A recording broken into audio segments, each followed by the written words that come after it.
విక్రమ్ టీవీకి సబ్స్క్రైబ్ చేయండి. Subscribe to Vikram TV. Subscribe to Vikram TV. Subscribe to Vikram TV. Subscribe to Vikram TV. Please like, share and subscribe to Vikram TV. Hi hello నమస్తే, welcome to Vikram TV. నేను మీ anchor పప్పు. ఈ రోజు మనతోని special guest ఉండండి. ఆ guest ఎవరు కాదు, పొలిటికల్ అనాలిస్ట్ జగదేవ్ గారు మనతోనే ఉన్నారు. అండ్ రీసెంట్లీ చాలా చూస్తున్నాం, చాలా న్యూస్లు వస్తున్నాయి. అండ్ ఆ న్యూస్ మీద ఇప్పుడు సార్ని అడిగే ప్రయత్నిద్దాం. నమస్తే సార్. నమస్తే అమ్మా. ఎలా ఉన్నారు? బాగున్నానండి. రోజు ఒక హాట్ టాపిక్ వస్తూనే ఉంటది మనకు. నెలలో ఒకరో ఇద్దరు దొరుకుతూనే ఉంటారు మనకు ఫీడ్. కానీ చూస్తే గనక మనకి పుష్ప 2 రిలీజ్ అయినప్పటి నుంచి చాలా ఒక కాంట్రవర్సీగా అయిపోయింది. సినిమా ఇన్ని స్కోర్ ఇంత కలెక్ట్ చేసినది అందరు పక్కన పెట్టేస్తే ఏం జరగబోతుంది ఆసక్తి ఎక్కువ ఉంది. అది తర్వాత అక్కడ ఇన్సిడెంట్ జరగడం, ఆ ఇన్సిడెంట్ తర్వాత అరెస్ట్ కావడం, మళ్ళీ బెయిల్ తీసుకొని బయటికి రావడం, ఇవన్నీ జరిగింది ఒక ఎత్తు అయితే, మొన్న సినీ పరిశ్రమ అంతా సీఎం గారి దగ్గరికి వెళ్ళడం జరిగింది. అంటే సీఎం గారి దగ్గరికి ఎందుకు వెళ్లారన్నది కొంతమంది కూడా విమర్శిస్తున్నారు, కొంతమంది ఓకే అంటున్నారు. తమ్మారెడ్డి భరద్వాజ్ గారు ఒక్క వ్యక్తి కోసం తెలియక చేశాడు తప్పు, తెలియని దాని మీద ఇరుక్కున్నాడు. తను సినిమా ఇండస్ట్రీ వెళ్ళేసి ఒక వ్యక్తి ముందు, ఒక సీఎం ముందు తల వంచాల్సిన అవసరం ఏమొచ్చింది అన్నది ప్రశ్న చేస్తున్నారు. మాధవిలత గారు కూడా దాని మీద స్పందించారు, సురేష్ బాబు గారు కూడా చెప్పడం జరిగింది. కానీ వెళ్ళిన ఎగ్జైట్మెంట్ ఎలా అవుతుందో వచ్చేటప్పుడు అంత ఎగ్జైట్మెంట్ లేదు వాళ్ళ దాంట్లో. అసలు ఏంటి సార్ అక్కడ ఏం మాట్లాడుకున్నారు వాళ్ళు, అసలు వీళ్ళు వెళ్లాల్సిన అవసరం ఏమొచ్చింది? ఫస్ట్ థింగ్, మీరు అన్నట్టు తమ్మారెడ్డి భరద్వాజ్ గారు అన్న స్టేట్మెంట్ అయితే అతని వెర్షన్ లో కరెక్ట్ అనిపించవచ్చు, కానీ తల వంచారని ఎందుకు అనుకోవాలి? ఒక పెద్ద బిజినెస్ మ్యాన్ ముఖ్యమంత్రి గారిని కలిసి, సార్ నాకు ఒక ల్యాండ్ ఇప్పించండి, ఇక్కడ బిజినెస్ పెట్టుకుంటాను, కంపెనీ పెట్టుకుంటాను, ఒక కొన్ని వేల మందికి ఉపాధి దొరుకుతుంది అంటాడు. అంత మాత్రాన బిజినెస్ మ్యాన్ తల వంచినట్ట కాదు కదా. సో మీరు అన్నట్టు అందరికీ తెలుసు డిసెంబర్ 4 నుంచి నిన్నటి వరకు ఏం జరుగుతుంది ఏంటి. అది పొరపాటే అనుకోకుండా జరిగింది. ఇక్కడ గవర్నమెంట్ చేయలేదు. అలాగని fans, cinema fans, Bunny fans అనే కాదు, సినీ అభిమానులు ఎవరైతే ఉన్నారో వాళ్ళు కూడా కావాలని తొక్కిసలాడి జరిగి ఉండదు. సో మొత్తానికి ఒక దురదృష్టకర ఘటన జరిగిపోయింది. సో దాని మీద అసెంబ్లీలో అక్బరుద్దీన్ ఓవైసీ గారు అడిగిన ప్రశ్నకి ముఖ్యమంత్రి గారు కాస్త ఆవేదనగా ఒక స్టేట్మెంట్ ఇచ్చారు. ఇదేనా ఇండస్ట్రీకి ఉండే చొరవ, ఇదేనా ఇండస్ట్రీకి ఒక సామాన్యుడంటే ఇది లేదా, ఆ ప్రాణం విలువ మీకు తెలియదా అన్నట్టుగా ఆ వెర్షన్లో మాట్లాడారు. ఎవరు కూడా ఇక్కడికి వెళ్ళారు కానీ అక్కడికి చూడడానికి వెళ్ళలేదు అన్నట్టుగా. సో ఇకపై ఏ ఇండస్ట్రీని అయితే నేను ఎంకరేజ్ చేశానో, బెనిఫిట్ షోలు, ప్రీమియర్ షోలు అవన్నీ ఇచ్చి 100ది 200ది 2000 1500 3000 టికెట్ పెంచుకునే ఛాన్స్ ఇచ్చాను, ఇది పరోక్షంగా నేను చేసిన తప్పులాగా నేను ఫీల్ అవుతున్నాను అనే యాంగిల్లో మాట్లాడుతూ, ఇకపై నేను ఈ సీట్లో ఉన్నంత వరకు ఇటువంటి బెనిఫిట్ షోలు, ఈ ప్రీమియర్ షోలు ఇవేవి ఇవ్వను, నేను దానికి తావు ఇవ్వను అన్నట్టుగా ప్రజాస్వామ్య దేవాలయమైన అసెంబ్లీ సాక్షిగా స్టేట్మెంట్ ఇచ్చారు. అంటే అక్కడికి స్టేట్మెంట్ ఇచ్చేశారు, ఓకే, అది ఆన్ రికార్డెడ్, అది ఎన్నేళ్ళైనా ఉంటుంది అసెంబ్లీ సాక్షిగా. సో ఇప్పుడు ఒక్కసారి ఇండస్ట్రీ కుదిపేసినట్టు అయింది. ఎందుకంటే ఈ ఒక్క సినిమాతో అయిపోలేదు, నెక్స్ట్ చాలా సినిమాలు ఉన్నాయి. పైగా సినీ పరిశ్రమకి అతిపెద్ద పండగ సంక్రాంతి. సంక్రాంతి అనేది సినిమాకి పెద్ద పండగ. Sankranti, summer holidays, Dasara holidays, ఈ 3 కూడా ఇయర్లో వచ్చే 3 బొనాంజాల్ లాగా సినిమా పరిశ్రమకి. అంటే ఆ టైంలో ఏ సినిమా వచ్చినా కూడా ఖచ్చితంగా సినిమా బాగున్నా బాగోలేకపోయినా రిజల్ట్తో సంబంధం లేక మినిమం కలెక్షన్స్ వస్తాయి. సో నెక్స్ట్ బీభత్సమైన పెద్ద పెద్ద సినిమాలు ఉన్నాయి. గేమ్ చేంజర్, డాకు మహారాజు, సంక్రాంతికి వస్తున్నాం, ఎట్లాంటివి హేమా హేమీలు సూపర్ స్టార్ల సినిమాలు అవి. సో ముఖ్యమంత్రి గారు ఏదైతే స్టేట్మెంట్ ఇచ్చారో అది తర్వాత సినిమాలు కూడా ఎఫెక్ట్ అవుతుంది.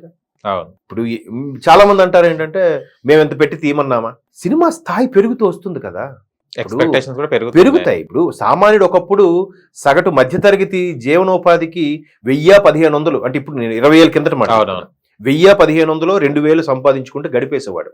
ఇప్పుడు 2000 ఒక రోజుకు కావాలి కూలీకైనా సరే. సో అలాంటి పరిస్థితులు ఇంకా అన్ని వేల కోట్లు పెట్టి తీయమన్నామా అని కొంతమంది వితండవాదంగా క్వశ్చన్ చేస్తున్నారు. సినిమా స్థాయి, ఎస్పెషల్లీ తెలుగు సినిమా స్థాయి పాన్ ఇండియా స్థాయికి వెళ్ళిపోవడమే కాకుండా ప్రపంచ స్థాయికి కూడా వెళ్ళిపోయింది. గ్లోబలైజేషన్ అయిపోయింది. ఇప్పుడు ఏమంటున్నారంటే తెలుగు సినిమా, తమిళ సినిమా, బాలీవుడ్, టాలీవుడ్ కాదు, ఇండియన్ సినిమా కదా. ఆ స్థాయికి వెళ్ళిపోయినప్పుడు ఆ స్థాయికి తగ్గట్టుగా ప్రమాణాలు అవన్నీ ఉన్నాయి. కాస్ట్ కటింగ్ పెరిగింది, ఆ కాస్టింగ్ కాస్ట్ కూడా పెరిగింది, రెమ్యునరేషన్స్ పెరిగాయి, అన్ని పెరుగుతూ వస్తున్నాయి. సో కాబట్టి పెంచుతూ వెళ్ళారు, తీశారు. దానికి తగ్గట్టుగా రావాలి అంటే ఖచ్చితంగా ఈ రేట్లో లేదంటే కలెక్షన్స్ రావాలి. అండ్ మోరార్ వస్తే ఏంటి బెనిఫిట్ అంటే, దీని మీద ప్రత్యక్షంగా పరోక్షంగా సినిమా మీద కొన్ని వేల మంది ఆధారపడ్డారు. ఒక సినిమా అవుతుందంటే కనీసం 1000-1500 మంది వర్క్ చేస్తారు. ఏది లైట్ బాయ్ నుంచి జూనియర్ ఆర్టిస్ట్ వరకు అందరూ కూడా 24 క్రాఫ్ట్స్ లో వాళ్ళు. And more over theatres, exhibitors, distributors, వాళ్ళ సైకిల్ స్టాండ్ వాడు, సమోసం అనుకునేవాడు, వీళ్ళందరూ కూడా పరోక్షంగా డిపెండ్ అయినట్టేగా. అవును. ఈ ప్రొడ్యూసర్కి లాస్ వస్తే నెక్స్ట్ ఇంకేం సినిమా తీస్తాడు? ఇంకా ఒక ప్రొడ్యూసర్ చేయలేడు. కనుమరుగైపోతాడు. ప్రొడ్యూసర్ కనుమరుగైపోయాడంటే ఇంకా సినిమా ఏముందండి? ప్రొడ్యూసర్ అనేవాడు తండ్రి లాంటి వాడు ఇండస్ట్రీకి. ఆయన లేకపోతే ఎంత మంచి కథ ఉన్నా కథకి ఒక వెలుగు రావాలంటే ప్రొడ్యూసర్ ఉండాలి. సో ఈ వెర్షన్లో వాళ్ళు రేట్లు పెంచుకోవడానికి రిక్వెస్ట్ అడిగారు, ప్రభుత్వం పెంచింది. సో ప్రభుత్వం అనేది అన్ని రంగాలని ఒకేలాగా చూసింది. ఎప్పుడైతే అసెంబ్లీ సాక్షిగా రేవంత్ రెడ్డి గారు ఈ విధమైన స్టేట్మెంట్ ఇచ్చారో ఇండస్ట్రీ ఒక్కసారి అరే నెక్స్ట్ చాలా ఉన్నాయి, అన్ని ఇబ్బంది పడతాం, అన్ని క్రాఫ్ట్స్ వాళ్ళు, అన్ని రంగాల వాళ్ళకి కూడా ఇబ్బంది అవుతుంది, సరే అని చెప్పి వెళ్ళి మాట్లాడడానికి వెళ్ళారు. తప్పేం లేదుగా. పైగా దిల్ రాజు అనే ఒక producer, star producer, film development corporation FDCకి చైర్మన్ గా రీసెంట్ గా బాధ్యతలు స్వీకరించారు. సో ఆయన ఫిల్మ్ డెవలప్మెంట్ కార్పొరేషన్ ఎదగడానికి ఎక్కువగా హెల్ప్ అవ్వడానికి ఉపయోగపడే వ్యక్తి. పైగా ప్రభుత్వానికి కూడా ప్రభుత్వం ఆయన గుర్తించి నియమించింది కాబట్టి ఒక వారధిగా పనిచేయాలి కాబట్టి ఆయన ఇనిషియేటివ్ తీసుకున్నాడు. కిమ్స్కి వెళ్ళాడు, ఆ అబ్బాయిని చూశాడు, పరామర్శించాడు, ఆ రోజు ప్రెస్ మీట్ పెట్టి మాట్లాడాడు. ఆయన వెంటనే ముఖ్యమంత్రి గారితో మాట్లాడి అపాయింట్మెంట్ తీసుకున్నాడు. హేమీలందరూ కూడా వెళ్ళారు. ఎప్పుడు కూడా ఇండస్ట్రీకి ఇలాంటి సందర్భాల్లో వెళ్ళేటప్పుడు ఒక చిరంజీవి గారు లాంటి పెద్ద మనుషులు కంపల్సరీగా ఉండేవారు. కానీ ఈసారి చిరంజీవి గారు ఏదో అనివార్య కారణాల వల్ల వెళ్ళకపోయినా నాగార్జున గారు, వెంకటేష్ గారు లాంటి వ్యక్తులు ఇప్పుడు జనరల్గా వాళ్ళు అంతగా ఇన్వాల్వ్ అవ్వరు నేను చూసిన గత పరిస్థితులు బట్టి. సో వాళ్ళు కూడా వెళ్ళి చాలా మంది స్టార్ ప్రొడ్యూసర్లు, చిన్న స్థాయి హీరోలు, డైరెక్టర్లు, టెక్నీషియన్స్ కూడా వెళ్ళారు. సుమారుగా ఒక 40 మంది ఎంతమంది. సో వెళ్ళి అందరూ కూడా సార్ ఇట్లా ఉంది, జరిగింది, అయిందేదో అయిపోయింది, మీరు కొద్దిగా ఇండస్ట్రీ మీద ఇది చూపించాలంటే ఆయన ఆల్రెడీ ఈ వేడి మీద ఉన్నారు. సో ఇలాంటప్పుడు అడిగినా కూడా లేదండి అసెంబ్లీలో స్టేట్మెంట్ ఇచ్చాను కాబట్టి నేను వెనక్కి తీసుకోలేను అన్నట్టుగానే చెప్పడం వల్ల మీరు అన్నారే బయటకు వచ్చాక ఎవరిలో కూడా మొఖాల్లో వెలుగులు లేవు, కొంచెం డిసప్పాయింట్ గా ఉన్నారని. కొద్దిగా సర్దుమనిగే టైం పడుతుంది. ఇప్పుడు అటు ముఖ్యమంత్రి గారిది తప్పు లేదు, ఇటు పుష్ప సినిమాది తప్పు లేదు. అండ్ మోర్ ఓవర్ దీని మీద అగ్గి రాజేసిన ప్రధాన పాత్ర సోషల్ మీడియాలో కొంత ఉందని నా అభిప్రాయం. ఎలా సార్? ఎలా అంటే తప్పు ఎవరిది అనేది పక్కన పెడితే కంపల్సరీగా తప్పు బన్నీదే అని పోర్ట్రే చేసేవాళ్ళు కొంతమంది. అరే బన్నీకి ఏం తప్పు ఉంది, ముఖ్యమంత్రి అయ్యుండి ఇవే సమస్యలు ఉన్నాయా, ఇంకేం మాట్లాడినా వీటి మీద మాట్లాడతాడా ముఖ్యమంత్రి అనేవాళ్ళు కొంతమంది. ఆయన మీద ఎన్ని ట్రోల్స్ జరిగి ఆయన అదే చెప్పాడు కదా అసెంబ్లీలో. ఇప్పుడు ఆయన ఇక్కడ ఈయన అరెస్ట్ చేసినప్పుడు ఆయన ఢిల్లీలో ఉన్నాడు. ఢిల్లీలో ఉన్నప్పుడు కూడా అక్కడ ఒక నేషనల్ మీడియా అక్కడ సూపర్ స్టార్ అల్లు అర్జున్ ని అరెస్ట్ చేశారంటారు కదా, అడిగింది. వాళ్ళు అది అడగాల్సిన ప్రశ్న అవసరమా? సీఎం కి అడగాల్సిన ప్రశ్న కాదు కదా. సార్ మీరు ఎందుకు వచ్చారు, మీకు సంక్షేమ పథకాలా, లేదా మీ బడ్జెటా, లేదా మీకు రావాల్సిన బిల్స్ కేంద్రాన్ని అడగడానికి వచ్చారా ఏంటి, మీవేమైనా శాంక్షన్ చేయించుకోగలిగారా, ఆ యాంగిల్లో మాట్లాడాలి. కానీ మీరు అరెస్ట్ చేశారు, మీ హ్యాండ్ ఉందా, మీ ప్రభుత్వం ఏం చేస్తుంది, ఇది కాదు. కొంచెం కెలికే క్వశ్చన్సే కదా. సరే ఇక్కడికి వచ్చిన తర్వాత కూడా కాంగ్రెస్ ప్రభుత్వం కావాలనే చేస్తుంది, ఇండస్ట్రీని ఇక్కడ నుంచి ఆంధ్రాకి ఎందుకు తరలిస్తారండి, ఏం ప్రశ్న అండి అది. నేను ఒక శాటిలైట్ ఛానల్కి ఇలాగే గెస్ట్ గా వెళ్తే అక్కడ ఒక సినీ క్రిటిక్ వచ్చారు లైవ్ లోకి. ఆయన అయితే క్లియర్ గా ఇది చంద్రబాబు నాయుడు గారు శిష్యుడు రేవంత్ రెడ్డి, చంద్రబాబు నాయుడు గారికి సపోర్ట్ గా ఇక్కడ నుంచి ఇండస్ట్రీని తరలించాలని చూస్తున్నాడు, ఆయన సపోర్ట్ చేస్తున్నాడు. ఏమిటండి ఈయన పక్క నుండి చూసినట్టుగా. ఇక్కడ ఎప్పుడైతే తెలుగువారి ఆత్మగౌరవం దెబ్బతిందనుకున్నారో మద్రాసులో ఉండే 4 ఇండస్ట్రీలు కూడా స్ప్రెడ్ అయిపోయాయి. మనకి హైదరాబాద్ వచ్చేసింది, ఒకరికి బెంగళూరు వెళ్ళిపోయింది, కర్ణాటక వాళ్ళకి, మలయాళం వాళ్ళకి కేరళ వెళ్ళిపోయింది, కొచ్చియో లేదా ట్రివేండ్రమో వెళ్ళిపోయింది. సో మనం ఇక్కడికి వచ్చేసాం. అంతర్జాతీయ ప్రమాణాలతో కూడిన RFC లాంటి స్టూడియోలు ఉన్నాయి మన దగ్గర, రామోజీ ఫిల్మ్ సిటీ లాంటివి. సో ఇంత ఎస్టాబ్లిష్మెంట్ ఇన్నేళ్ళు అందరూ స్థిర నివాసాలు ఏర్పరచుకుని ఇప్పుడు అక్కడికి వెళ్ళిపోతారంటే షూటింగ్లకి వెళ్తున్నారు. ఈ రోజుకి పల్లెటూర్లు తీయాలంటే ఖచ్చితంగా గోదావరి జిల్లాలో వెళ్ళి షూట్ చేస్తారు. అంత మాత్రాన ఇండస్ట్రీ అక్కడికి వెళ్ళిపోయినట్టేనా? అట్లా అంటే ఏదో ఇలాంటి కామెంట్స్ వల్ల మీకు అర్థమవుతుంది, మీడియాలో వచ్చే ఇటువంటి తెలిసి తెలియని కామెంట్స్ వల్ల అది ముఖ్యమంత్రి మనోభావాలు దెబ్బతిని ఉండొచ్చు. ఆయన అదే అన్నాడు కదా, మా మీద మా మంత్రుల మీద ఏమిటి అధ్యక్ష ట్రోలింగ్స్, మేమేదో చేసినట్టుగా. సో ఆ తప్పు జరిగిపోయింది కాబట్టి మా పోలీసులు, మా అధికారులు పిలిచారు, ఎంక్వైరీ చేశారు, దాంట్లో తప్పేముంది అధ్యక్ష అన్నట్టుగా మాట్లాడారు. సో ఆయన ఆ రోజు చెప్పినప్పుడు కూడా ప్రతిదీ ఆయన కళ్ళ కట్టినట్టు చెప్పారు తప్ప నేను చూశాను చెప్పలే. మా అధికారులు చెప్పారు అధ్యక్ష, మా పోలీసు వాళ్ళు చెప్పారు అధ్యక్ష అనే చెప్పారు ముఖ్యమంత్రి గారు, మీరు గమనిస్తారు. సో ఈవెన్ బన్నీకి కూడా తెలియదు. ఇప్పుడు ఆయన బయటకు వచ్చి అభివాదం చేయలేదనుకోండి, ఏమో ఎంత యాటిట్యూడ్ ఏంటి రైడ్కి, కనీసం బయటకు వచ్చి చెయ్యి ఊపచ్చు కదా అంటారు ఈ జనాలే, ఈ మీడియానే.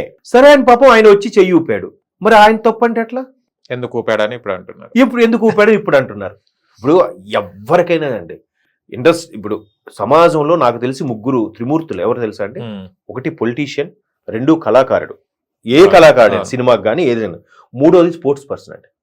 వీళ్ళు ముగ్గురుకుండా ఇమేజ్, వీళ్ళు ముగ్గురు ఉండే సెలబ్రిటీలు ఇంకెవరు కాదు నాకు తెలిసి. సో ఏ సెలబ్రిటీ తీసుకున్నా ఈ మూడింటి ఏదో కోవకు చెందినవాడే.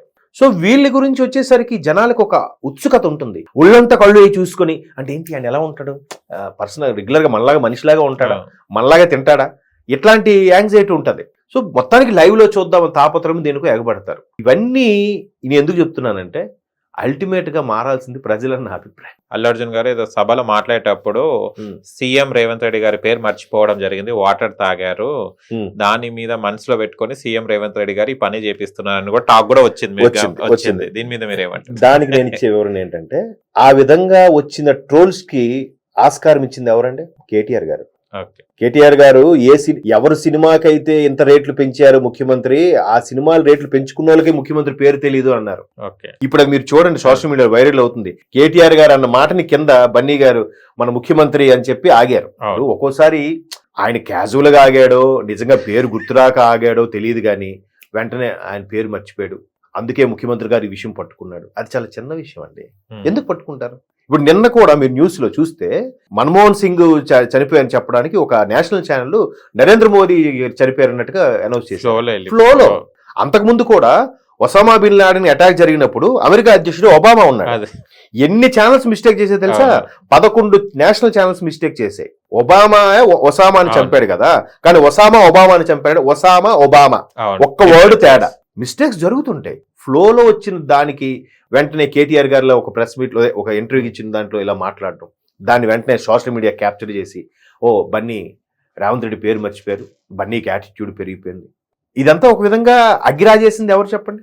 ఇప్పుడైనా యాక్సెప్ట్ చేస్తారా? కాబట్టి అది ఏ తప్పిదం జరిగిందో, ఫ్లోలో జరిగిందో, ఇంకేం జరిగిందో, అది గవర్నమెంట్ ఇంత చిన్న విషయాన్ని పట్టించుకొని టైం వేస్ట్ చేసుకునే పరిస్థితిలో లేదు. రేవంత్ రెడ్డి గారికి సెంట్రల్లో చూస్తే ఎన్డీఏ కూటమి, ఇక్కడ కాంగ్రెస్ చుట్టూ ఒకవైపు బీజేపీ, ఒకవైపు కాంగ్రెస్, ప్రతిపక్షం ఎక్కువగా ఉంది. ఆంధ్రప్రదేశ్లో లేదు ప్రతిపక్షం, ఇక్కడ బీభత్సం దగ్గర 40 మంది ప్రతిపక్షంలో ఉన్నారు. అంటే 1/3 పీపుల్, అంతే కదా 119లో. సో వాళ్ళందరూ కాకుల్లా గద్దల్లాగా పొడుస్తూ ఉంటే ఎంత ప్రెషర్ ఉంటది? ఈ ప్రెషర్ లో అవే పట్టించుకుంటాడా, ఇవి పట్టించుకుంటాడా? ఎప్పటికే సూపర్ 6 ఇంకా అమలు చేయలేదని వెంటాడుతూనే ఉన్నారు. ఇలాంటి పరిస్థితుల్లో ఆయన ఎటు చూస్తాడు? ఇట్లా ఇండస్ట్రీ గురించి పట్టించుకుంటాడా? ఇంకోటి, ఇండస్ట్రీకి నిజంగా ఆయన హెల్పే చేశాడండి. ఎందుకంటే నాకు తెలిసినంత వరకు బెనిఫిట్ షో అంటే 11 గంటలకు షో అంటే ఉదయం 6కో 7కో ఒకటి ఉండేది. మరీ పిచ్చిగా ఉంటే 5 గంటలకు షో వేసేవారు, మార్నింగ్ ఎర్లీ అవర్స్. మళ్ళీ 9కో షో వేసేవారు. ముందు రోజు నుంచి చేస్తారండి. ముందు రోజు రాత్రి 9 నుంచి 9కి, 12కి, 4కి, 7:30కి. నేను పొద్దున్న 5:30 షోకి కూడా వెళ్ళాను ఆ రోజు నేను. అంటే సినిమా ఏంటి ఏదో అని చెప్పి మిత్రులు రావాలి, మీరు మళ్ళీ ఇలాగ వినే అనాలిసిస్ చెప్పాల్సి ఉంటుందని వెళ్ళాల్సి వచ్చింది. మరి అంత అవకాశం ఇచ్చిందంటే ప్రభుత్వానికి పరోక్షంగా కూడా ట్యాక్స్ రూపంలో వస్తుంది కదా. సో ఇక్కడ తప్పు ఎవరిదంటే, కేవలం సోషల్ మీడియా వేదికగా జరుగుతున్న కొన్ని రచ్చల వల్ల, నా వార్తలు నా ఇష్టం అన్నట్టుగా ఎవరి వెర్షన్ వాళ్ళు చెప్పడం వల్ల ఇవన్నీ జరుగుతున్నాయి. ఇకపోతే మీరు అన్నట్టు తమ్మారెడ్డి భరద్వాజ్ గారు అనే స్టేట్మెంట్, ఒక్కడి కోసం వెళ్ళడం ఏంటండి? ఒక్కడి కోసం వెళ్ళడం అనేది కరెక్ట్ కాదు. అక్కడ ఇండస్ట్రీ కోసం వెళ్ళారు. ఇక్కడ పుష్ప అయిపోయింది, పుష్ప చాప్టర్ అయిపోయింది, ఆయన కలెక్షన్స్ వచ్చేసాయి, వాళ్ళు ఎంజాయ్ చేయకపోయినా. బట్ మనం గర్వించదగ్గ విషయమే, ఒక తెలుగు సినిమా ఈ రోజు అంత టాప్ స్థాయిలో, సినిమాలో కంటెంట్ ఏముందా, సినిమా ఏ రేంజ్ లో ఉందనే విషయం పక్కన పెడితే 1700 కోట్ల పైచిలుకులు కలెక్షన్స్ వచ్చాయండి. ఇట్స్ నాట్ ఏ జోక్, అంతే కదా. మీరు తీయండి, మీరు ఎవరైనా తీయండి, ఛాలెంజే కదా. సో ఒక్కడి కోసం వెళ్ళారంటే నెక్స్ట్ ఇండస్ట్రీ ఏంటి? ఒక్క సినిమాతో అయిపోయిందా ఇండస్ట్రీ? పడుకోవాలా? మరి మిగతా వాళ్ళు లేరా? ఇప్పుడు రేపు సంక్రాంతికి వస్తున్నది 2 సినిమాల్లో 2 గేమ్ చేంజర్ కానీ, సంక్రాంతికి వస్తున్నాం కానీ మన చైర్మన్ FDC చైర్మన్ గారిదే, దిల్ రాజు గారిదే. మరి అట్లా ఆయన ఎన్ని ప్రాజెక్టులు పెట్టుకుని ఉంటాడు, ఎంత లాసు? సో ఇండస్ట్రీ పచ్చగా ఉండాలి అనే దృక్కోణంలో వెళ్ళారు తప్ప ఒక్కడి కోసం అందరూ వెళ్ళారని, మాధవీలత గారు వీళ్ళందరూ ముఖ్యమంత్రికి కాళ్ళు మొక్కడానికి వెళ్ళినట్టుగా వెళ్ళారనే ధోరణిలో మాట్లాడారు. ఆవిడ మొక్కడానికి కాదు సార్, ఇండస్ట్రీగా, ఈ ఇండస్ట్రీ కానీ ఏ ఇండస్ట్రీ కానీ పచ్చగా ఉండాలంటే ప్రభుత్వ సహకారం ఉండాలి. ప్రభుత్వం కొన్ని సబ్సిడీలు ఇవ్వాలి. ప్రభుత్వం కూడా ఏం చెప్పింది, మేము ప్రస్తుతానికైతే మిగతా వాటికి యాక్సెప్ట్ చేయము, బెనిఫిట్ షోలకు వాటికి. మీరు కూడా ఈ డ్రగ్స్ కి యాంటీగా మీ సినిమా వాళ్ళు పోరాటం చేయాలి, లేకపోతే వీడియోస్ అవును, రిలీజ్ చేయాలి, లేదంటే మొక్కలు పెంచాలనే విధంగా చేయాలి, తప్పులేదు కదా అవును. అడిగిన దాంట్లో అవేర్నెస్ అవేర్నెస్ కోసం. పైగా ఇట్లాంటివి ఆవేశంలో తీసుకున్నా గానీ కొంత అమెండ్మెంట్ జరగచ్చు. మరీ ముందు రోజు రాత్రి నుంచి కాకపోయినా ఆ రోజు పొద్దున్న మీరు వేసుకోండి, కాబట్టి రోజుకి 5 షోలు వేసుకోండి. మరీ 1500 2000 కాకపోయినా 200 టికెట్ ని 700 అమ్ముకోండి, 1000 రూపాయలు అమ్ముకోవడానికి ఇస్తారు, అమెండ్మెంట్ వస్తుంది. కాకపోతే కాస్త ఓపిక పట్టాలి. ఈ వేడి మీద ఉన్నప్పుడు జరిగినప్పుడు ఏంటి కాబట్టి ఆయన మళ్ళీ ఈయనే అంటారు, మరి అసెంబ్లీ సాక్షిగా పెద్ద ఇదిలా స్టేట్మెంట్ ఇచ్చాడు, ఇప్పుడు వెనక్కి తీసుకుంటాడా అంటే ఈయన ఇష్టమేనా అంతా అంటారు మళ్ళీ ఈ ప్రతిపక్ష వాళ్ళే. సో కాసేపు ఆయన అలాగా మెయింటైన్ అవుతున్నాడేమో నేను అనుకుంటున్నాను. ఖచ్చితంగా ఇంకో 2-3 సిట్టింగ్స్ లో ఖచ్చితంగా క్లోజ్ అవుతుంది. ఎందుకంటే దిల్ రాజు గారికి సరైన క్యాండిడేట్కే ఇచ్చారు FDC, ఎందుకంటే ఆయన అందరితోని కొల్యూడుగా ఉంటాడు కాబట్టి సాల్వ్ అవుతుంది. సో ఇక సోషల్ మీడియా కొంతమంది ఇట్లాంటి విసురులతో కూడిన స్టేట్మెంట్లు ఇవ్వడం వల్ల కొంచెం చినికి గాలివానగా మారింది అంతే. కానీ ఇది రేవంత్ రెడ్డి గారు అసెంబ్లీలో చెప్పిన తర్వాతనే అక్కడికి వెళ్ళడం, డబ్బులు ఇవ్వడం, అది చేయడం జరిగింది. అంటే దానికన్నా ముందు ఎందుకు చేయలేదు ఆ పని? ఇవ్వంగానే వేరే వేరే ఆర్టిస్టులు కూడా వెళ్ళేసి ఇవ్వడం, ఫొటోస్ దిగడం ఇవి జరుగుతుంది. ఏమని అర్థం చేసుకోవాలి అంటే ముందు రాని ఆలోచన దాదాపు చాలా రోజులు అవుతుంది, ఇప్పుడు ఎందుకు ఈ సింపతిని గెయిన్ చేస్తున్నారు? మిగతా ఆర్టిస్టులు కూడా వెళ్తున్నారు అక్కడికి. ఈ లెక్కను చూస్తే మరి ముఖ్యమంత్రి గారు ఇచ్చిన స్టేట్మెంట్ రైటా రాంగా? రైటే కదా.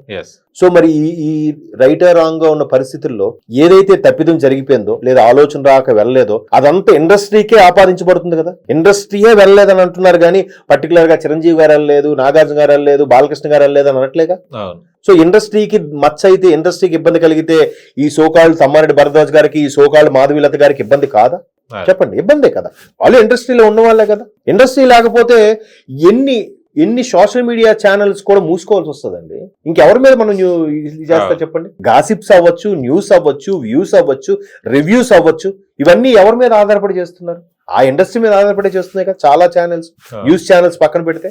సో మరి ఇండస్ట్రీ ఉండాలంటే మనం కూడా పచ్చగా ఉండాలని కోరుకోవాలి కానీ దానికి మళ్ళీ పుల్లెట్టేలాగా మాట్లాడితే ఎట్లా చెప్పండి? సో ఆయన ఏదైతే అన్నాడో అది వాస్తవమే. బన్నీ క్లోజ్ గా ఉన్నాడు కాబట్టి పలకరింపుకి వెళ్ళారు, అక్కడ కూడా తప్పు లేదు. ఎందుకంటే మనకు తెలిసిన ఫ్రెండ్ ఎవడైనా అరెస్ట్ అయితే అరే ఏమైందిరా, ఏంటి ప్రాబ్లం ఏంటని మనం వెళ్తాం. అంటే ఇక్కడ కూడా ఒక క్వశ్చన్ వచ్చింది సార్, అంటే ఆయన ఒక ఫేమస్ యాక్టర్, డబ్బు పలుకుబడి ఉన్నాడు కాబట్టి వెళ్ళి పరామర్శించారు. అదే చిన్న ఆర్టిస్ట్ గనక అరెస్ట్ అయితే, చాలా మంది అరెస్ట్ అవుతారు, వాళ్ళకు కూడా ఎందుకు వెళ్ళలేదు? అండ్ ఈ అబ్బాయికి జరిగినప్పుడు కూడా ఎవరు కూడా స్పందించలేదు, కనీసం మాటకు కూడా మీడియా ముందు కానీ వాళ్ళ ఓన్ వీడియోస్ కూడా చేయలేకపోయారు అనేది కూడా దీని మీద చెప్తున్నారు. నిజంగా చెప్పాలంటే చాలా మంది చెప్తారు ఏంటంటే డబ్బు శాశ్వతం కాదురా, ప్రేమలు శాశ్వతం, అభిమానం శాశ్వతం అని చెప్తారు కానండి అవన్నీ వాట్సాప్లో స్టేటస్లు పెట్టుకోవడానికే కానీ ఇంక దేనికి పనికిరావు. నిజంగా చెప్తాను, ఇవి కలియుగంలో ఇప్పుడున్న జనరేషన్లో డబ్బే ప్రధానం. మీరు ఎన్ని చెప్పండి, గుండెవే చేసుకొని చెప్పండి, అందరూ చెప్తారు. కానీ మొన్న లై అనే సినిమాలో ఒక డైలాగ్ ఉంటుంది, అర్జున్ చెప్తాడు. ఆయన మూర్తి గారు 99% పనులు డబ్బుతో అయిపోతాయి, 1% అవ్వదు అని అంటారు కదా. గట్టిగా దృష్టి పెడితే ఆ 100 పని కూడా అయిపోతుంది డబ్బుతో. కరెక్ట్. ఈవెన్ సాహోలో కూడా అంటాడు ప్రభాస్, వాడిని చంపడానికి వచ్చినోడికి 1 CR ఇస్తా, 2 CR ఇస్తా, 5 CR అనగా నాడు సరెండర్ అయిపోతాడు, తిరిగి వాడికి చంపడానికి వెళ్తాడు. ఎక్కడో ఒక మనిషి తెగుతాడు కదా. సో డబ్బుతో ఏదైనా సాధ్యమే. ఇప్పుడు బన్నీ ఉన్నారండి, ఆల్మోస్ట్ ఆల్ 5-6 అవర్స్ అనగా నైట్ అంతా ఉన్నారు, తెల్లవారు వచ్చారంట. మరి అంత డబ్బు పరపతి ఉంది కాబట్టి తెల్లవారికల్లా వచ్చేయగలిగాడు కదా. మిగతా వాళ్ళు అయితే రాగలరా? ఎన్ని ఇష్యూ వచ్చేవో, ఎన్ని ఇష్యూ. పైగా అక్కడికి వెళ్ళిన అప్పుడు అధికారులు కూడా ట్రీట్మెంట్ అలా ఉండదని మీరు అబ్జర్వ్ చేయండి. ఒక సాధారణ కూలీ పేదవాడు వెళ్ళినప్పుడు పోలీస్ స్టేషన్ లో ఉండే ట్రీట్మెంట్, ఒక బెంచ్ కార్ లో దిగిన వాడికి వచ్చిన ట్రీట్మెంట్ లో తేడా ఉంటది. మీరు అబ్జర్వ్ చేయండి. అవునా, బెంచ్ కార్ లో దిగిన వాడికి కూర్చోబెట్టి మాట్లాడతాడు, రై సైడ్ నిలబడి అంటాడు. తేడా ఉంది. తేడా దేని వల్ల వచ్చిందంటారు? డబ్బు వల్లే సార్. కాబట్టి డబ్బు సహజం. ఇంకోటి ఏంటంటే ఈ సోకాళ్ళు వీళ్ళందరూ కూడా డైరెక్టర్స్ వీళ్ళందరూ అక్కడికే వెళ్ళారు. ఎందుకు? నెక్స్ట్ మాకు బన్నీకి ఛాన్స్ ఇస్తాడేమో, నెక్స్ట్ సినిమాలో డైరెక్షన్ ఛాన్స్ ఇస్తాడేమో, లేదా బన్నీ లాంటి సూపర్ స్టార్ అండ ఉంటే మనకు కూడా కొద్దిగా ఇండస్ట్రీలో పనికొస్తుంది కదా అని మన జబర్దస్త్ సుధీర్ కూడా వెళ్ళినట్టున్నారు ఫోటోలో చూసాము. మరి ఆయన ఎందుకు వెళ్ళాడండి? ఒక్క జగపతి బాబు మాత్రమే ఇక్కడికి వెళ్ళి వచ్చాడంట. ఆయన ఒక వీడియో కూడా పెట్టాడు, మీరు చూసారు. అబ్బాయి దగ్గరికి వెళ్ళి, శ్రీతేజ్ దగ్గరికి వెళ్ళేసి ఇండస్ట్రీలో ఎవరు వెళ్ళలేదు అంటున్నారు, నేను మాత్రం వెళ్ళాను సార్ అని చెప్పి ఆయన వీడియో కూడా రిలీజ్ చేశాడు. సో ఆయనకి క్రేజ్, ఆ ఇమేజ్ లేకపోతే ఒక క్యారెక్టర్ ఆర్టిస్ట్ గా ఇప్పుడు ఉన్నారు కాబట్టి వెళ్ళారు, వచ్చారు. అది మానవత్వం. ఆ రోజు సీఎం గారు అన్న మాట కూడా అదే కదా. ఇప్పుడు బన్నీ గారి మీద కేసు రన్ అవుతుంది, బన్నీ గారు వెళ్ళకపోవచ్చు, బన్నీ గారు మేనేజర్ వెళ్ళొచ్చు, బన్నీ గారు తమ్ముడు వెళ్ళొచ్చు, బన్నీ గారు నాన్నగారు వెళ్ళొచ్చు, ఎవరినైనా పంపించవచ్చు కదా, అవును, ఎందుకు పంపించలేదు మరి? అసలు దాని మాటనే లేదు, మాటే లేదు కదా. సో అది నిజంగా అసెంబ్లీలో ముఖ్యమంత్రి గారు మాట్లాడిన తర్వాత చాలా మంది, మీరు ఒక్కసారి సోషల్ మీడియాలో ట్రోల్స్ జరుగుతున్నప్పుడు కింద పోస్టులు చూస్తే నిజంగా ముఖ్యమంత్రి దమ్మున్న మగాడరా అని చెప్పి చాలా మంది అలాగే కొటేషన్స్ పెట్టారు. చాలా బాగా మాట్లాడాడు ఆయన. మైన్యూర్ పాయింట్ కూడా చాలా వివరంగా మాట్లాడాడు ఆయన. ఎక్కడా హీరో పేరు ప్రస్తావించకుండా, ఎక్కడా సినిమా ప్రస్తావన ఏమి లేకుండా అక్బరుద్దీనికి వివరణ ఇస్తూనే ఎంటైర్ ఇండస్ట్రీని ఏకి పడేశాడు అన్నట్టు మాట్లాడాడు. నిజంగా ముఖ్యమంత్రి చాలా బాగా మాట్లాడాడని చెప్పి నాకు తెలిసి 60 to 70% పొగిడారు. ఒక 30% అబ్బాయి ఈయనకి ఇవే టాపిక్సా, వేరే లేవా, సమస్యలే లేవా అని అడిగారు. సమస్యలే లేవంటే ఆయన అవి కూడా మాట్లాడేవాడేమో. ఆ ఆ రోజు అడిగిన దానికి వివరణ ఇవ్వాలి కదా. మరి ఆ 30 మంది అలా ప్రశ్నిస్తారేంటండి? సో అలా కూడా ఆలోచించే వాళ్ళు ఉన్నారు. అది వాళ్ళని తప్పు పట్టేది కాదు, వాళ్ళ ఆలోచన పరిధి అంతే. కానీ ఇంకో విషయం ఏంటంటే వైసీపీకి సపోర్ట్ చేయడం వల్లనే ఇంత కక్ష సాధింపు జరుగుతుంది అని చెప్తున్నారు. దీని మీద ఏమంటారు? ఇది కూడా మీరు వినొచ్చు.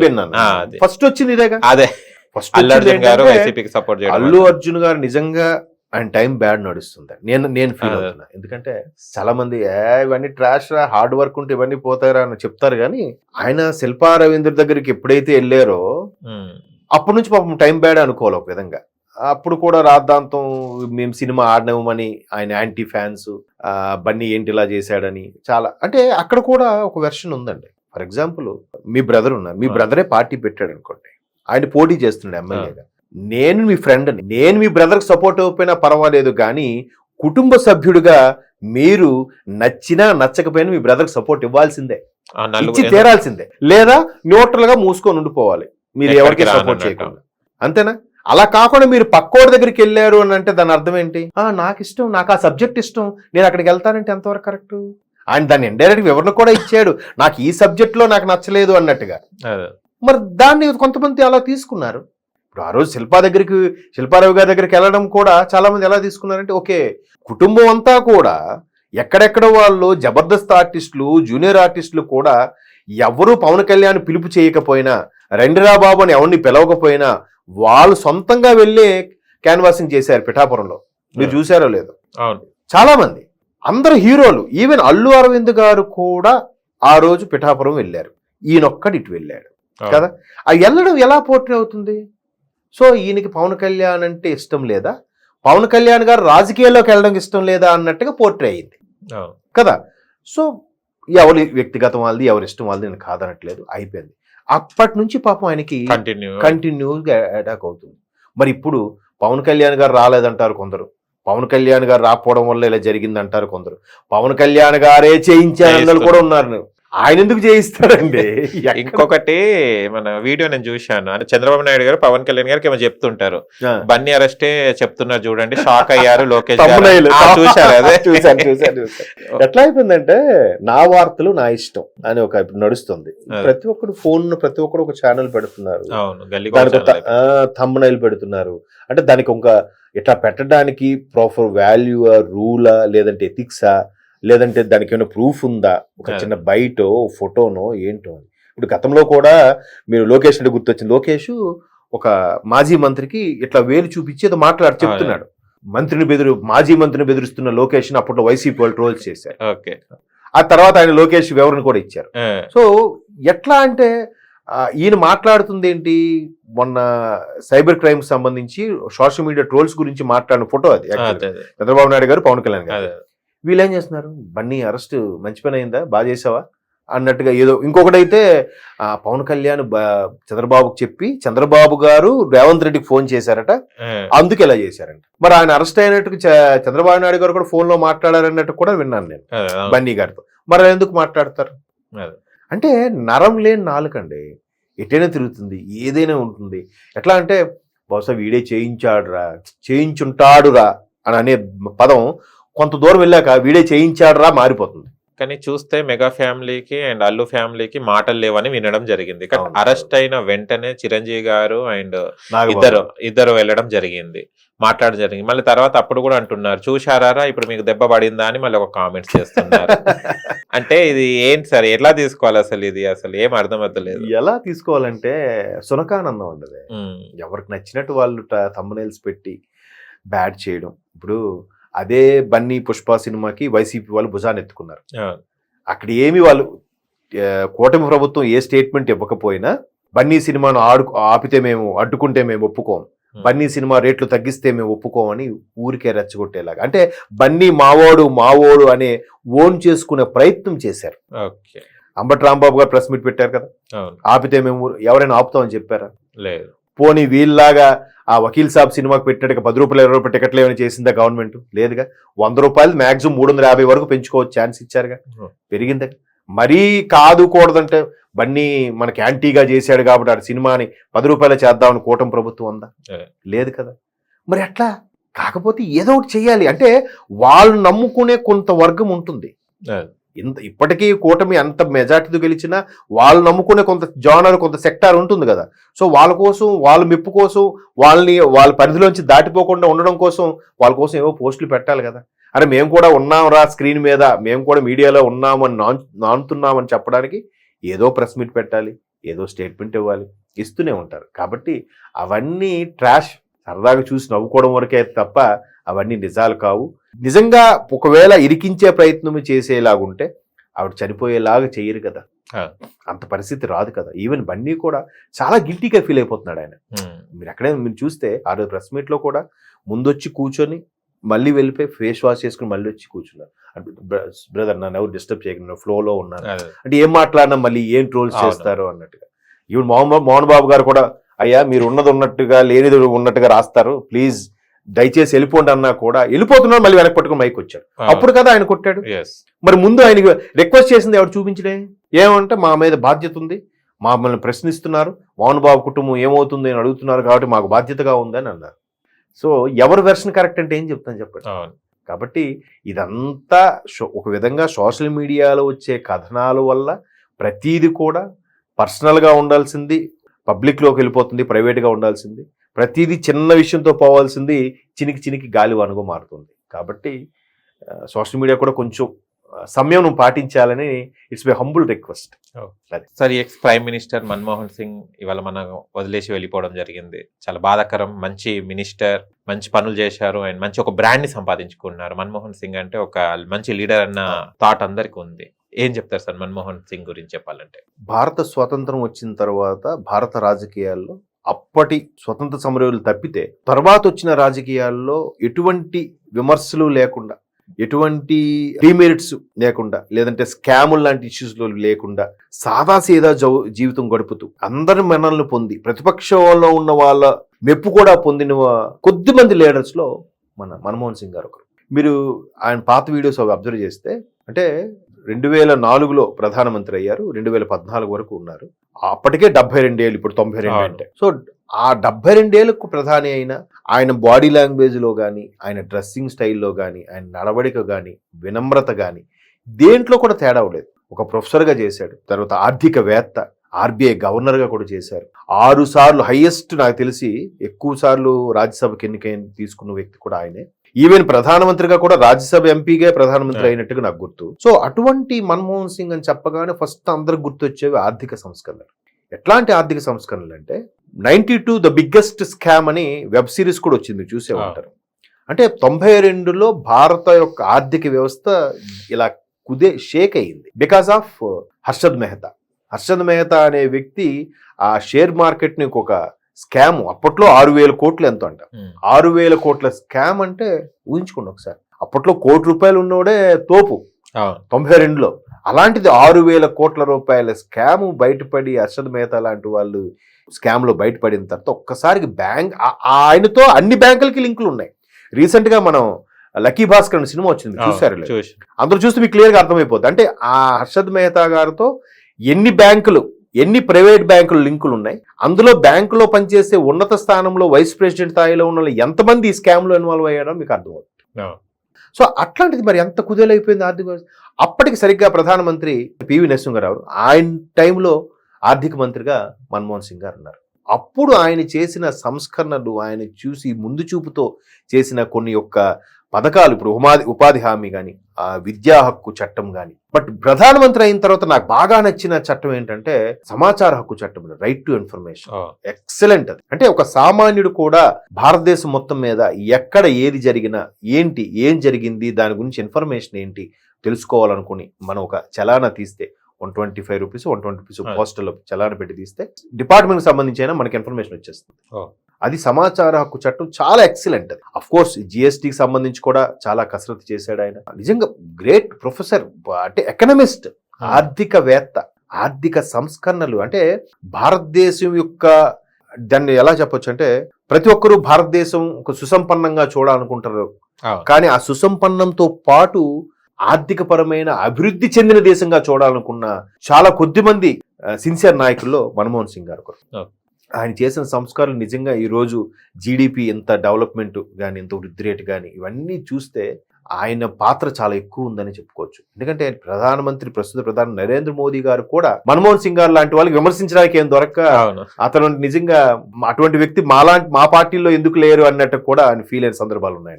అంత గొప్ప వ్యక్తి. ఎక్కడ కూడా ఒక సింపుల్ గా ఒకటే డ్రెస్, ఒకటే బాడీ లాంగ్వేజ్ అలా నడుచుకుంటూ వెళ్ళిపోతుంటారు. నేను ఒక ప్రధానమంత్రి, నా చుట్టూ ఎంత కమాండర్స్ ఉంటారు, సెక్యూరిటీ ఉంటుంది, అట్లా ఏమీ లేదు. చాలా సాదాసీదా. నిన్న కూడా ఆయన ఒక ఆర్టికల్ రాశాడు. ఎంత 2 సార్లు ప్రధానమంత్రి, కంటిన్యూస్ గా 10 ఏళ్లు ప్రధానమంత్రిగా ఉన్నా కూడా ఆయన మొత్తం స్థిరాస్తులు అంత కలిపి వాల్యూ అంత తెలుసా? కేవలం 15 కోట్లు అంట. ఓన్లీ 15 కోట్లు. చూడండి, ఇవాళ మనకు ఒక కార్పొరేటర్ ఆస్తే 100 కోట్లు కదా. మరి ఒక ప్రధానమంత్రి దేశానికి చేసిన వ్యక్తి కేవలం ఆయన స్థిరాస్తులు అన్ని కలిపితే 15 కోట్లు, ఒక 2 ఫ్లాట్లు ఉన్నాయి అంటే అంత. పైగా 3 ఆడపిల్లలు పెళ్లిళ్ళు చేయాలి, వాళ్ళకి చదివించుకోవాలి అని అంటే కూడా దానికోసం ఏమన్నా గడ్డి తింటారు. అరే అల్లుల పేరు మీద, బినామీ పేరు మీద చేసి చాలా మంది ఉన్నారు కదా మన దగ్గర కూడా. సో 3 ఆడపిల్లలు ఉండి కూడా అసలు ఒక సాదాసీదా జీవితం. ఇప్పుడు కూడా ప్రధానమంత్రిగా ఆ పదవి విరమణ అయిపోతే ఆయన ఎక్కడున్నారో ఎవరికి తెలియదు. ఏదో సాదాసీదా జీవితం. ఆ తర్వాత ఒక లాస్ట్ 2 months ఏదో బెడ్ రిటర్న్ అయ్యారట, చనిపోయారు. అంటే అట్లా అంత నిరాడంబరంగా ఉండగలరా? ఒక్కసారి ఎవరైనా గుండె మీద చేసుకుని ఆలోచించండి. చాలా తక్కువ, ఛాన్సే లేదండి, ఛాన్సే లేదు అసలు. ఎంత అంటే ఇప్పుడు నెటిజన్స్ ట్రోల్స్ చేసే అంశం ఏంటంటే మోదీ గారికి తక్కువ వస్తుందా, ప్రధాని నరేంద్ర మోదీ గారు తక్కువ వస్తుందా అన్నట్టు. ఈవెన్ మోదీ గారికి కూడా ఏమి లేదు. ఆయన అంత స్థాయిలో ఉండా కూడా కుటుంబ సభ్యులు, ఈ రోజుకి ఒక అన్నయ్య గుజరాత్ లో గవర్నమెంట్ ఎంప్లాయీగా ఉన్నాడు, ఒక సోదరుడు ఏదో చిన్న షాప్ పెట్టుకున్నాడంట, మన పాన్ షాప్ లాంటిది ఏదో, అంతే అలాగే ఉన్నారు. వాళ్ళు కుటుంబం రాజకీయంలో కానీ ప్రభుత్వంలో కానీ ఇన్వాల్వ్ అవ్వట్లేదు. పోనీ మోదీ గారికి భార్య పిల్లలు ఎవరు లేరు కాబట్టి, బ్రహ్మచారి కాబట్టి ఆయనకి ఏమీ లేదన్న యాక్సెప్టెన్స్. ఈయనకి భార్య పిల్లలు అంత కుటుంబం అన్ని ఉన్నా కూడా అంత నిరాడంబరంగా, ఒక్క స్కామ్ ఎలిగేషన్లు కూడా లేకుండా పాసిబుల్ అండి ఈ రోజుల్లో. సో అటువంటి వాళ్ళు నిజంగా మనం స్మరించుకోవాలి, వాళ్ళని ఆదర్శంగా తీసుకోవాలి. బట్ ఇవి కూడా నేను చెప్తున్నాను కానీ ఆన్ స్క్రీన్ లో చెప్పడానికే తప్ప ఎవరు ఆచరించ సాధ్యం కానివి కదా. లెక్చరర్ నుంచి ఒక ప్రొఫెసర్ స్థాయి నుంచి వెళ్ళి గాంధీ కుటుంబానికి అత్యంత విధేయుడిగా ఉండడం. ఇప్పుడు అప్పట్లో 2004లో అంత మెజార్టీ యూపీఏ గవర్నమెంట్కి వచ్చినప్పుడు సోనియా గాంధీ ప్రధానమంత్రి అన్నారు.